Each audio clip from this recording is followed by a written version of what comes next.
هموشه برگردم لبیرت کم بو بیانی سول بیرم اشیتا الله بفرد بالینکم کاروش halde اتویتا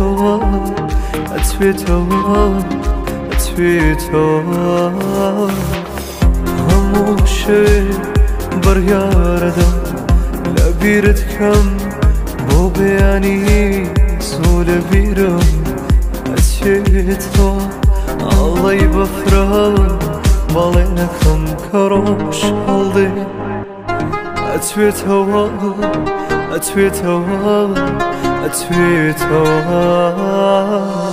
تو هیچ روژه دوبارنی وکو پیری وکو دینی زمانی دوباره شرم نازانه تو بدونه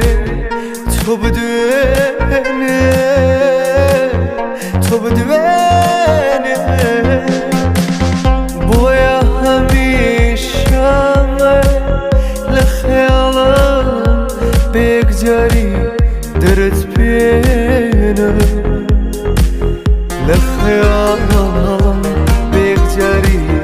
درت بینم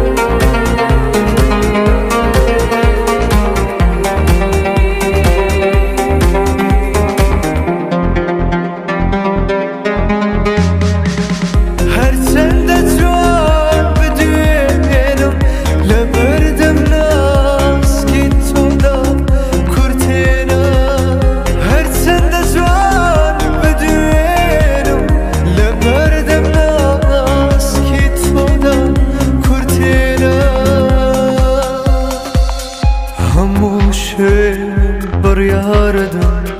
لبیرت کم با بیانی زول بیرم